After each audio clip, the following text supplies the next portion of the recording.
एक बार फिर से स्वागत है आप सभी का। जारी है शिखर सम्मेलन भारत का बजट। तो कैसा है देश का बजट और किन किन वर्गों को इससे मिलने वाला है लाभ, तमाम सवाल आज हम कर रहे हैं लगातार चर्चा।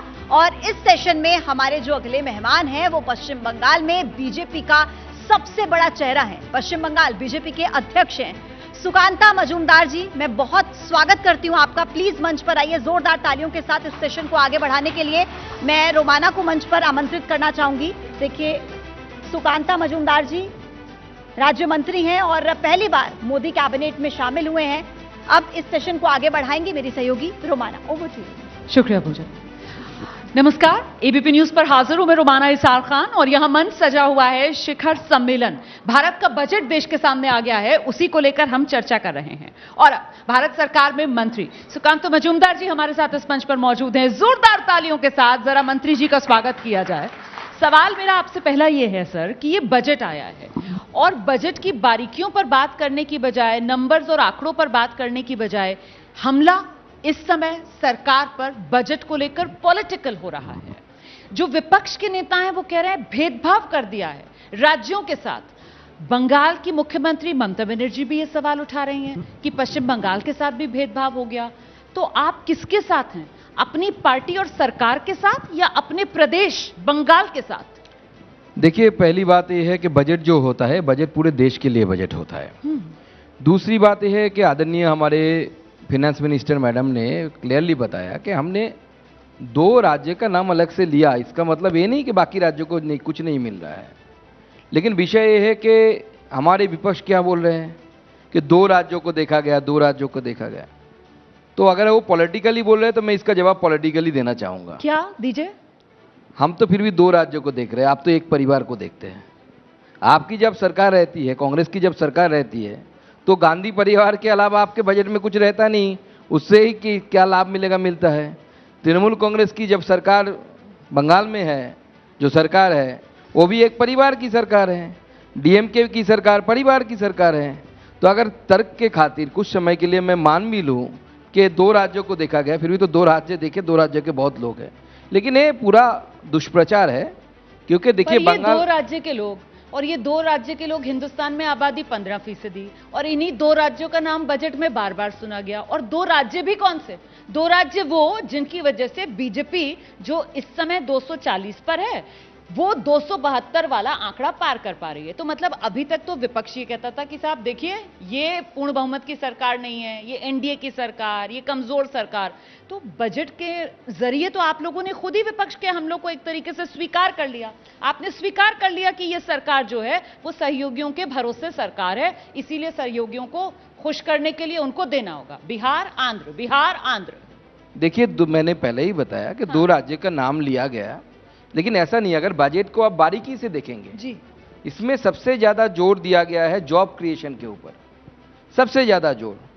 तो जो नए जॉब मिलेंगे उनको सरकार जो सहूलियतें देने की बात किया, सरकार ने 1.48 लाख करोड़ रुपीस की फंड एजुकेशन से लेकर नए जॉब क्रिएशन के ऊपर सरकार ने तय किया है। तो ये जो सरकार ने किया है, अब नए जॉब क्रिएशन जो जब होगा उसका लाभ सभी राज्यों को मिलेगा, जहां पे ऐसे नए लोग आएंगे, इन्वेस्टमेंट होंगे और इन्वेस्टमेंट के द्वारा नए लोगों को जॉब मिलेगा।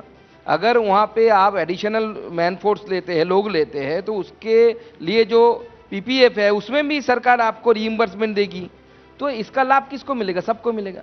अब जहां तक पश्चिम बंगाल की बात है, तो अब सुकांत दादा मतलब ये रोजगार वाले मुद्दे पर भी जॉब, क्योंकि आप बार बार कह रहे हैं, और इसी जॉब को लेकर विपक्ष घेराबंदी करता था, इसी जॉब को लेकर, बेरोजगारी को लेकर पूरा 24 चुनाव लड़ डाला विपक्ष ने। और इसी जॉब को लेकर विपक्ष जब आपको आंकड़े दिखाता था तो आप लोग कहते थे नहीं नहीं सब ठीक है, हमारे आंकड़े देखो, कोई बेरोजगारी नहीं है, यही कहते थे ना। अब आप बेरोजगारी भी कबूल कर रहे हैं और वो जॉब भी जो अभी तक सरकार कहती थी कि आप रोजगार नौकरी में फर्क समझें, अब आप बेरोजगारी दूर करने के लिए भी वही विपक्ष जो कहता था नौकरी दो नौकरी दो, आप रास्ता भी नौकरी वाला तलाश रहे हैं। मतलब आप तो बिल्कुल जो विपक्ष कह रहा था उसी रास्ते पर आ गए। ये आपकी कमजोरी है क्या? देखिए, पहली बात यह है कि ईपीएफओ का डेटा, जो प्रोविडेंट फंड का डेटा, वो दिखलाता है कि हमारी सरकार के समय में ज़्यादा से ज़्यादा जॉब क्रिएशन हुआ है in comparison to the UPA regime. लेकिन जॉब क्रिएशन एक कॉन्टिन्यूअस प्रोसेस है। अब आज की बात छोड़ दीजिए, विवेकानंद के समय सोच लीजिए। सर आज ही की बात कीजिए ना। ना उस समय भी विवेकानंद को ठाकुर रामकृष्ण देव ने भेजा था। हाँ। कि उसको स्वामी विवेकानंद को नौकरी नहीं मिल रहा था। हाँ। तो स्वामी विवेकानंद रामकृष्ण देव ठाकुर के पास गए कि मुझे नौकरी में नहीं मिल रहा है। तो विवेकानंद को बोला जा माँ के पास जाके मांग ले। तो स्वामी विवेकानंद गए, मांग नहीं पाए। एक घटना है उनकी जीवन की। तो जॉब हमेशा, आपका पॉपुलेशन एवर इंक्रीजिंग पॉपुलेशन है, माने ये समस्या चली आ रही ये है, समस्या ये चलती रहेगी। हमारी सरकार इसे भूल जाएं। हमारी सरकार पहली सरकार है जिन्होंने इसको एड्रेस किया। हाँ। ये सरकार की समय अगर ईपीएफओ डेटा अगर देखे, सबसे ज्यादा एनरोलमेंट हुआ है ईपीएफओ में। जो सर डेटा तो कौन कौन सा नहीं देख पाए। आप सीएमआई का डेटा देख लीजिए, उसके बाद आप आरबीआई का डेटा देख लीजिए। वो डेटा क्या बताता है? 64 करोड़ आबादी के पास काम है। और काम किसको माना जाता है? हफ्ते में 1 घंटा अगर आप काम कर रहे हैं तो माना जाएगा कि आपके पास काम है। साल में 30 दिन अगर आप काम कर रहे हैं तो माना जाएगा, गिना जाएगा आपके पास काम है। अच्छा, और इसके आगे बताती हूं मैं आपको, उसके बाद आप जवाब दीजिएगा सर, और प्लीज बताइएगा अगर मैं गलत बता रही हूं। ये जो 64 करोड़ की आबादी है, इसमें वो सिर्फ 12 करोड़ लोग हैं जिन्हें तनख्वाह मिल रही है, मतलब जिन्हें महीने के आखिर में तनख्वाह मिल रही है। 64 करोड़ वैसे तो काम है, लेकिन जिन्हें तनख्वाह मिल रही है वो सिर्फ 12 करोड़ है। और उनमें भी जिनके पास सरकारी नौकरी है, ऐसी आबादी महज 1.5 करोड़ है। तो सर घूमकर तो वहीं पर आ गए ना जिस मुद्दे को विपक्ष उठाता था, नौकरी दो नौकरी दो। अब आप नौकरी की तरफ आगे बढ़ रहे हैं। देखिए, नौकरी, जॉब क्रिएशन ऑलवेज सब सरकार के सामने एक बड़ा चैलेंज रहा है। ये तो हमेशा रहता है। ओके। तो हमारी सरकार इसमें लगी हुई है, इसमें हमें सफलता भी मिली है। और इस बजट में अगर देखेंगे, ऐसे प्रावधान रखे गए। पहले जो 2-3 पॉइंट आदरणीय हमारे फिनेंस मिनिस्टर मैडम ने जो बताया, उसमें देखेंगे तो इसमें पूरा जोर जॉब क्रिएशन के ऊपर दिया गया। और इसके द्वारा हमें आशा है, आशा नहीं, मैं कॉन्फिडेंट हूं कि इसके द्वारा नए जॉब क्रिएशन होंगे। हमारा यूथ पॉपुलेशन, देखिए पॉपुलेशन तो एक बड़ी समस्या है। इसको लेकर बजट पे और छोड़ दीजिए, आप सिर्फ रोजगार की बात कीजिए। और रोजगार में नौकरी जो सरकार ने रास्ता अपनाया है, एक तो ये स्वीकार कर लिया सरकार ने बेरोजगारी है, एक तो ये स्वीकार कर लिया सरकार ने कि रोजगार का मतलब नौकरी होता है, आपको नौकरी ही देनी होगी। और तीसरी बात ये कि सरकार जो कहती थी कि भाई बिजनेस के अंदर सरकार रहे, वो सरकार का बिजनेस नहीं है, यहां पर इंप्लॉयमेंट के लिए इंसेंटिव भी सरकार दे रही है। मतलब एक के बाद एक मुद्दा, सिर्फ एक बेरोजगारी का, और सरकार के यू टर्न यहां पर कितने नजर आते हैं इस बजट के अकॉर्डिंग? 3 मतलब प्राइवेट सेक्टर सरकार नौकरी दे लोगों को, उसके लिए भी सरकार का इंटरवेंशन जरूरत पड़ रहा है। सर कितने यू टर्न?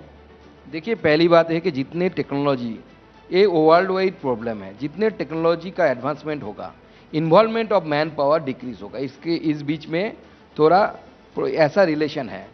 टेक्नोलॉजी जितनी बढ़ेगी तो एम्प्लॉयमेंट जनरेशन कम होगा। ये आप पूरे दुनिया के हिसाब से देख लीजिए, यूज ऑफ टेक्नोलॉजी जितना बढ़ा है, यूज ऑफ मैन पावर वहां पे घटा है। तो मतलब आप कह रहे हैं कि तकनीक बढ़ती जाएगी तो नौकरियां घटती जाएंगी? नहीं, इसके लिए सरकार को प्रोत्साहन देना पड़ेगा ना, इसीलिए सरकार प्रोत्साहन दे रही है। हाँ। सरकार प्रोत्साहन दे रही है ना, एआई आ रहा है अभी, अब नए चीजें आ रही है। तो सरकार, तो दूरदर्शिता नहीं थी सरकार के पास। मतलब पहले तो हम यही सुनते थे कि साहब डिसइन्वेस्टमेंट, बिजनेस में सरकार का कोई बिजनेस नहीं है, वो बिजनेस वाले अपने आप करेंगे, मैक्सिमम क्या गवर्नेंस, मिनिमम गवर्नमेंट। यहां तो प्राइवेट सेक्टर से नौकरी दिलाने के लिए भी सरकार इंटरवीन कर रही है। सर सरकार ऐसी काम कर रही है जिसके द्वारा जॉब क्रिएशन की जो प्रोबेबिलिटी है वो बढ़े। तो सरकार का काम ये है ना, एक सिस्टम, इकोनॉमी एक लिविंग सिस्टम है। आप ये चलता जाता है, आपको जो एक के बाद आप जो एक्शन लेते हैं उसका जो नीट परिणाम आता है, जो फल आते हैं, उसके ऊपर आपको फिर से उसको रिवाइज करना पड़ता है। हमारी पता है विपक्ष क्या कह रहा है? विपक्ष कह रहा है ये कट कॉपी पेस्ट, लेकिन इन्होंने नकल की और बिना अकल लगाए, क्योंकि वो इंटर्नशिप वाली जो आप योजना लेकर आए हैं, उसी तरीके का वादा चुनाव में कांग्रेस पार्टी भी कर रही थी। राहुल गांधी भी जाकर कह रहे थे कि हम इंटर्नशिप करवाएंगे। देखिए, 8,500 रुपए राहुल गांधी जी तो उस समय खटाखट बैंक की बात कर रहे थे। अब कितने महिलाएं उधर लाइन दे रही हैं। हाँ। मैं तो सारे महिलाओं को बोलूंगा जिन्होंने राहुल गांधी जी को वोट किया है कि सब कांग्रेस मुख्यालय में आ जाए और लाइन दे दे, पैसा मिल जाएगा उनको। आप खटाखट नौकरियां दे रहे हैं? देखिए, खटाखट इस दुनिया में कुछ नहीं होता। कुछ नहीं है। इस दुनिया में आपको जो भी करना है उसके लिए आपको पॉलिसी निर्माण करनी पड़ेगी। पॉलिसी तैयार हमारी सरकार ने किया है, उस पॉलिसी को आगे इंप्लीमेंट होगा। और मैं ये मानता हूं, एक नॉट एज ए पॉलिटिशियन, मैं as a student of political science आप बोल सकते हैं कि जो भी आप इंप्लीमेंट करते हैं उसमें बार बार आपको रिव्यू करना पड़ता है, समय के साथ उसका जो फीडबैक या रिजल्ट आता है उसमें सुधार करनी पड़ती है। तो ये सर नॉर्मल वे है। इसमें भी मुझे लगता है सुधार करना पड़ जाएगा कि वो 1 करोड़ युवाओं को 5 साल के अंदर 500 कंपनियां हैं, तो मतलब ये नंबर तो सर अगर कैलकुलेट करो तो ये पता नहीं कहां पर जाकर बनता है ना। और विपक्ष इसको कह रहा है ये कॉर्पोरेट अग्निवीर तैयार कर रहे हैं। 500 कंपनियों के अंडर ये लोग जाएंगे और ये अपना इंटर्नशिप करेंगे। हाँ। तो इसके लिए तो वो एक कंपनी में सालाना 20 लाख हो गया ना, 1 करोड़ 5 साल, सालाना 20 लाख हो गया। अब 20 लाख और कंपनियां 500 हैं, तो वो एक कंपनी में आप कैलकुलेट कर लीजिए, वो 20-20 हजार बन जाता है। तो ठीक है, उसमें अगर संख्या ज्यादा होती है तो सरकार उसमें सुधार लाएगी। समय के साथ साथ सुधार लाना पड़ता है। अगर उसमें दिक्कत हो रहा है, देख रहे हैं हम, तो उसमें हम उसको सुधार के नए चीजों को लाएंगे। अब आपने सुधार की बात की सर, एक तो कल सुप्रीम कोर्ट से जो साफ हो गया कि रीनीट नहीं होगा, है ना, इसमें मुझे लगता है जो सरकार कह रही थी एक तरीके से उसी बात पर अदालत की मोहर लग गई है, उस विवाद को खत्म कर देना चाहिए। लेकिन एनटीए और एनटीए में सुधार, ये तो बड़ा ज्वलंत मुद्दा है, इसको लेकर अभी तक क्या सोचा, कोई कदम उठाया? देखिए, पहली बात यह है कि हमारा विपक्ष जिस तरीके का माहौल तैयार करने की कोशिश कर रहा था, स्पेशली राहुल गांधी जी, हमारे पश्चिम बंगाल के टीएमसी के जो लोग नेता हैं, वो ऐसे माहौल को करने की कोशिश कर रहे थे कि पूरा सिस्टम कोलैप्स कर गया, कुछ नहीं रहा। पूरा एग्जामिनेशन सिस्टम को, भारत का जो एग्जामिनेशन सिस्टम है उसके ऊपर एक सवालिया निशान लगा दिया। लेकिन बाद में क्या, खुदा पहाड़ निकला चूहा, जैसे हिंदी में बोलते हैं आप लोग, तो वही निकला। अभी सुप्रीम कोर्ट का ऑब्जर्वेशन, जैसे खोदा पहाड़ निकला चूहा, मतलब माफ कीजिएगा, माफी के साथ, है ना, ये नीट का ही पीजी वाला एग्जाम, ये तो खुद ही टालना पड़ा ना सर। इसके अलावा सर वो दूसरा वो जो यूजीसी वाला होता है, नेट वाला एग्जाम, ठीक है ना, यूजीसी नेट, हाँ यूजीसी नेट, उसको रद्द करना पड़ा सर। ये तो 2 हाल के मैं आपको गिना रही हूँ। और इससे पहले सर किस तरीके से ये एनटीए, क्योंकि आपने यहाँ पर कह दिया खोदा पहाड़ निकला चूहा, यहाँ बहुत से युवा बैठे हुए हैं सर जो इस समस्या से जूझ रहे हैं, तो उनके सामने अगर आप ये दलील देंगे खोदा पहाड़ निकला चूहा, तो वो तो नहीं चलने वाला है। और अगर एटीट्यूड ही रहेगा तो फिर सुधार कैसे करेंगे? नहीं, सुधार के लिए तो हम तैयार हैं, लेकिन आप पहले ही हाई तौबा मत करिए ना, पहले इन्वेस्टिगेशन होने दीजिए। कोर्ट का जो वर्डिक्ट आया, कोर्ट के सामने आप क्या रख पाए पेपर? एक ही एफआईआर हुआ है बिहार में, हजारीबाग वाला, बाकी कुछ नहीं आया। कोई वही एक ही एफआईआर एक ही है, पटना हजारीबाग एफआईआर एक ही है। ओके, एफआईआर एक ही है, और ऐसा कोई ऑन रिकॉर्ड पेपर नहीं। हम भी देखना चाहते थे ना। ऐसी नहीं कि सरकार तो हर तरीके से तैयार है, इन्वेस्टिगेशन हो, जो दोषी है, जो गिल्टी है, उसको बिहाइंड द बार जेल पहुंचाया जाए, सरकार इसके लिए पूरी तरीके से तैयार है। लेकिन आप अगर सिस्टम में सवाल खड़ा करें, ओके, हमारा विपक्ष का क्या है? कलकत्ता हाईकोर्ट ने, मैं एक एग्जाम्पल दे रहा हूं, कलकत्ता हाईकोर्ट ने बोला कि पश्चिम बंगाल का ओबीसी रिजर्वेशन जो दिया गया, इट्स इलीगल। ममता बनर्जी क्या बोली, हमारा अपोजिशन, हम मानेंगे नहीं, वो तो अलग है, मानेंगे नहीं अलग बात है, आप कोर्ट को नहीं मानेंगे फिर भी मैं समझ सकता हूं। This is the judgement of BJP. आप अगर इंस्टीट्यूशन को इस कलर से रंगेंगे कि बीजेपी का जजमेंट है, तो उस इंस्टीट्यूशन के ऊपर किसका विश्वास रहेगा? ऐसे आप हमारी भ्रम फैलाता है, एकदम पूरा भ्रम। एग्जामिनेशन सिस्टम पर आप सवाल उठा रहे हैं। यार, सिस्टम हमने आसमान से नहीं लाए, नीट आपने 2010 साल में आपने तैयार किया था ना। एनटीए पर सवाल उठा रहे हैं, एनटीए तो आपके समय आया। एनटीए एक एजेंसी है, एजेंसी सरकार बनाती है। अभी ये सोसाइटी रजिस्ट्रेशन में ये निबंधित कंपनी है, तो इसको हमने दायित्व दिया। इसमें सुधार के लिए क्या कर रहे हैं? नहीं, सुधार तो बता दीजिए ना, सुधार आगे बढ़ूं फिर मैं। सुधार के लिए सरकार हमेशा ओपन माइंडेड है। सारे सुझाव हम ले रहे हैं, सुझाव ले रहे हैं सब, हाँ, सबसे सुझाव लेंगे। सोच विचार चल रहा है, चलता है सोच विचार, कंटिन्यूअसली चलता है। ये देश सोच विचार से ही चलता है। बहुत सारे लॉ हमने जो लाए, हमारे पूर्ववर्ती सरकारों ने लाए, उसका चेंज परिवर्तन हुआ। लेकिन ये अच्छा लगा मुझे सुनकर वैसे कि सोच विचार से चल रहा है, क्योंकि विपक्ष तो ये हमला करता रहा ना कि साहब यहाँ तो देश में कानून इतने बन गए कि सोच विचार तो दूर की बात है, विपक्ष से चर्चा तक नहीं की। विपक्ष की बात तो छोड़ दीजिए, जो ममता बनर्जी जो हमारे ऊपर नीट को लेकर बात बोले, उनके एक्स एजुकेशन मिनिस्टर जेल में है, मालूम है आपको? जेल में बंद है जो एक्स एजुकेशन मिनिस्टर है। जो उसके बाद जो इंडस्ट्री मिनिस्टर बना, उनके गर्लफ्रेंड के बोलने में हमें शर्म आती है। एक कैबिनेट मिनिस्टर जिसकी उम्र 60 से ऊपर है, उनकी गर्लफ्रेंड के घर से लाखों की करोड़ों की संपत्ति की कैश बरामद की गई। ये बंगाल का कल्चर है, और वो सवाल उठा रहे हैं हम पर। उसमें तो उनके तो मोरालिटी नहीं है सवाल उठा पाए। मैं यूनिवर्सिटी में पढ़ाता था बंगाल में, सरकारी यूनिवर्सिटी में। पर ममता बनर्जी तो इसी मुद्दे पर नहीं, हर मुद्दे पर सवाल उठा रही हैं। अब बजट को ही लेकर वो कह रही हैं देखो ये कैसे भेदभाव कर रहे हैं। अब ये बजट में दार्जिलिंग के लोगों को भूल गए, अब ये बजट में कालिम्पोंग के लोगों को भूल गए, अब ये सिक्किम की बात कर रहे हैं। देखिए ममता बनर्जी हाँ जी, क्या है, वो होलिस्टिक सोच नहीं रखते। ओके, मैं अभी आपको डेटा दे दूंगा तो ममता बनर्जी की लास्ट ईयर की एजुकेशन की अगर आप बजट देखेंगे 5,000 करोड़ रुपया आपने दे दिया मद्रासा एजुकेशन पर। मदरसा। हाँ मदरसा में, बाकी जगह में पैसा नहीं है, किसमें 20 करोड़ किसमें 10 crore. It's a kind of appeasement. आप बताइए ममता बनर्जी को पूछिए तो, अगर सरकार, केंद्र सरकार अगर सिक्किम में तीस्ता रिवर के फ्लड को कंट्रोल करने की कोशिश करेगा, सुधार करने की कोशिश करेगा, इसका लाभ क्या सिक्किम को मिलेगा? क्या जियोग्राफी पढ़ने के लिए बोलिए ममता बनर्जी को, तीस्ता कहां आता है? जलपाईगुड़ी बचेगा, पूरे उत्तर बंगाल के सारे नदियां बचेगी।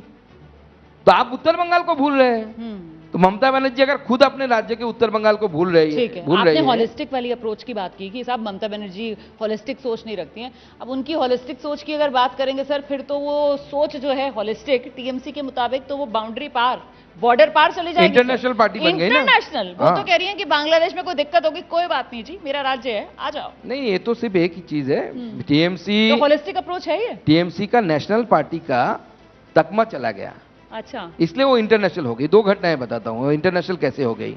इस बार पंचायत इलेक्शन में नॉमिनेशन किया टीएमसी के एक कैंडिडेट ने जो उस समय दुबई में था। अच्छा, ये प्योरली इंटरनेशनल मैटर है। दुबई में रहते हुए उन्होंने पश्चिम बंगाल में नॉमिनेशन कर दिया, पर्चा भर दिया। इतना इंटरनेशनल पार्टी शायद कांग्रेस भी इतनी सालों में बन नहीं पाई जो टीएमसी ने, ममता बनर्जी ने जो बनाया। दीदी सुन रही होंगी। हाँ, दीदी को सुनना भी चाहिए। ऐसे हिंदी वो ज्यादा बोल नहीं पाती, समझती है, समझती तो है। हाँ। और क्या, तो दीदी को सुनना चाहिए और उनको चैलेंज भी करना चाहिए कि हाँ ये गलत बोल रहा है सुकांत मजूमदार। वो नहीं बोल पाएंगे। वो अभी बांग्लादेश चले गए। बांग्लादेश में, बंगाल में कहावत है कि गाय माने ना अपनी मोरल, मतलब गांव नहीं मानता है आपका सरपंच, आप खुद सरपंच बने फिर रहे हैं। अच्छा। तो बांग्लादेश में जाके बोला बांग्लादेश में जिसकी समस्या है इधर आ जाए, हमारा द्वार खुला हुआ है। क्योंकि दीदी समझ गई है कि रोहिंग्या को लाएंगे, बांग्लादेशी मुस्लिम को इन्फिल्ट्रेशन कराएंगे तो मेरा तो टाइम खत्म है, भतीजा बैठेगा मेरे चेयर में, वो जुग जुग तक जैसे बक्सा जाएंगे। ये तो नए मोनार्क बन गए हैं बंगाल के उनके भतीजे। तो मतलब आप कह रहे वोट बैंक बढ़ाने के लिए वो इस तरीके की एकदम वोट बैंक। अब बांग्लादेश ने चिट्ठी लिख दी, बांग्लादेश के विदेश मंत्रालय ने बोल दिया अरे it is none of your business, आप क्या कर रहे हैं यहाँ पे। अब ऐसे कुछ राज्य हैं, कुछ राज्य भी ऐसे भी करते हैं जो एक्सटर्नल अफेयर्स की सेक्रेटरी अपॉइंटमेंट कर देते हैं। केरला की बात कर रहे हैं अब नाम देने में आप जानते हैं, आप तो बहुत नॉलेजेबल पर्सन, मैं उतना नॉलेजेबल तो है वो नहीं। खबरें आप बता रहे हैं यहाँ पर और नॉलेज आप मेरी बता रहे हैं। तो वो लोग कैसे कर रहे हैं, संविधान में तो है नहीं, कॉन्स्टिट्यूशन ऐसे कॉन्स्टिट्यूशन हिला के आते थे शपथ लेने के समय।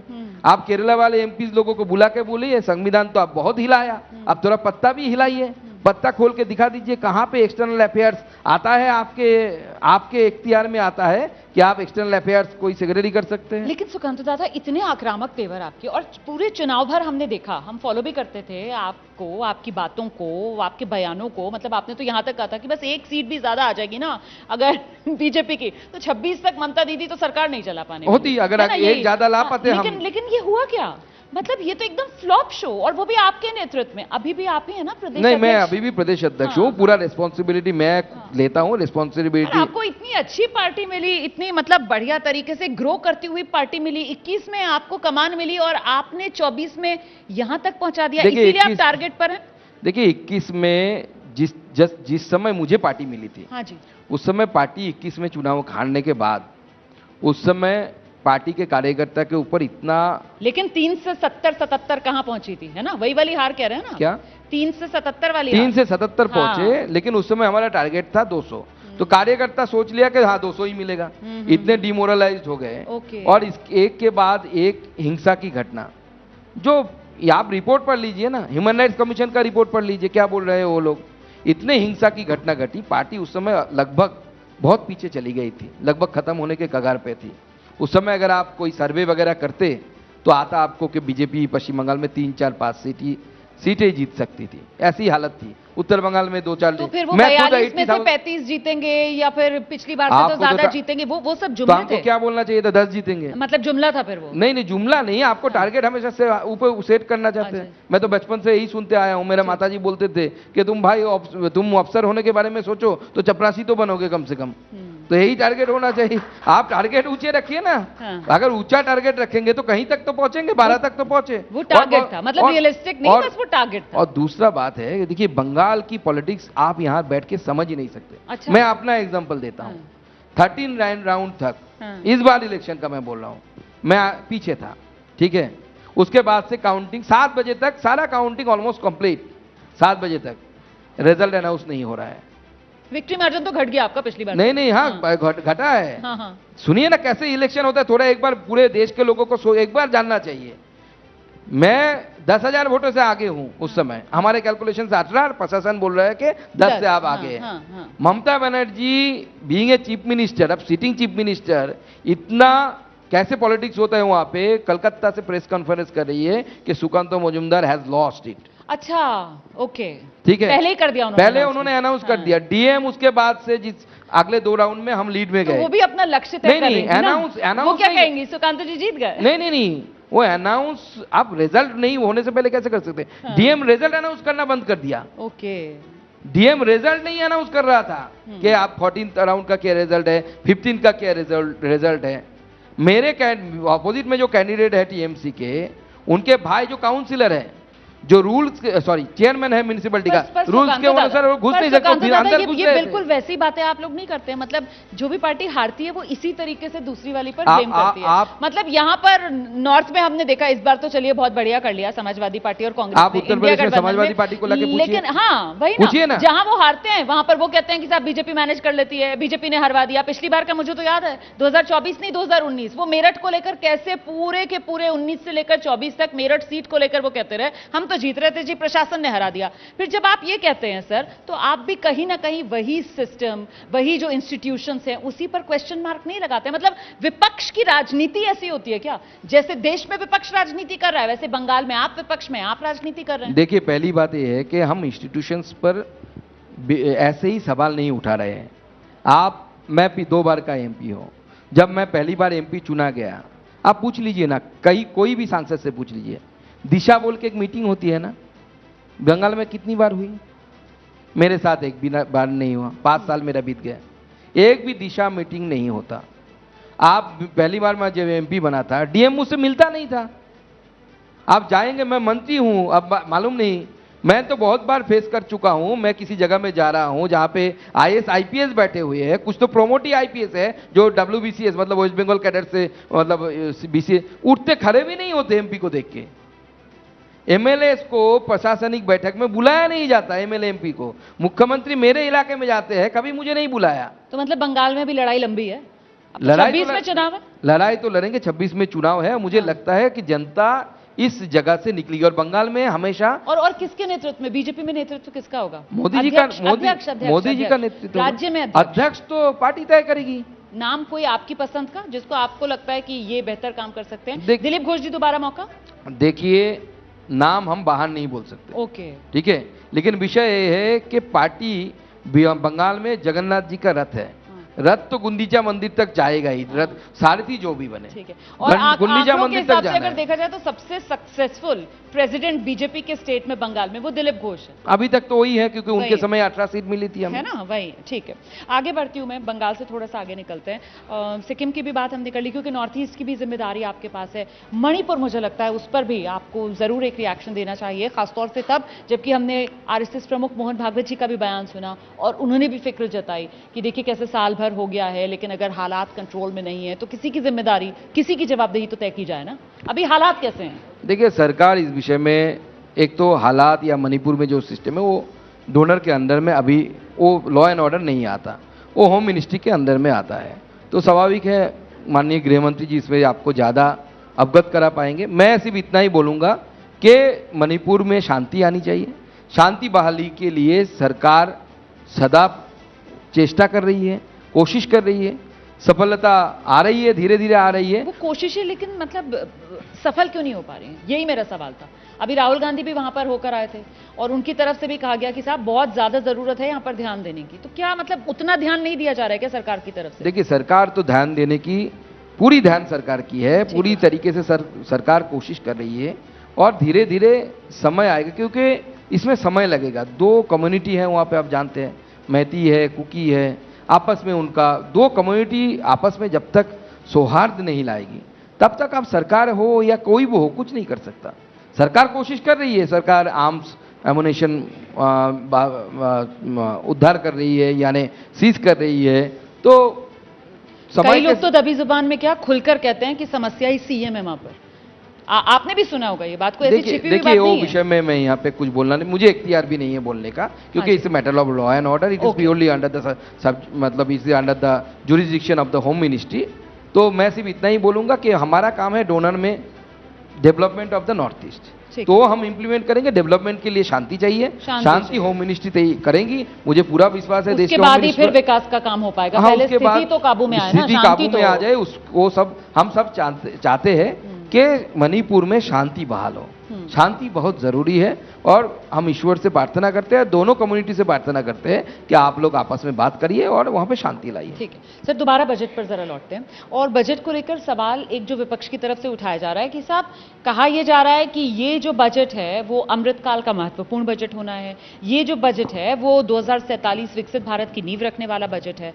लेकिन ये नींव कैसे रखी जाएगी, या फिर ये नींव कमजोर नहीं होगी अगर शिक्षा, स्वास्थ्य, रक्षा सबका बजट तो घटा दिया है? देखिए, बजट अमृतकाल की जो आकांक्षाएं है उसकी पूर्ण करने वाली बजट है। इसमें जैसे आप देखेंगे कटौती के साथ नहीं, जॉब क्रिएशन के साथ साथ अलग अलग जगह में ना, जैसे एजुकेशन लोन के बारे में, आप शिक्षा से संबंधित बोल रहे हैं, मैं एजुकेशन लोन के बारे में आता हूँ। नहीं, मैं वही कह रही हूँ, शिक्षा का बजट ओवरऑल तो कम हो गया ना। नहीं, वो तो ओवरऑल कर रहे हैं, लेकिन आप देखिए एक टारगेटेड एरिया होता है कि किस एरिया में आप पैसा देंगे।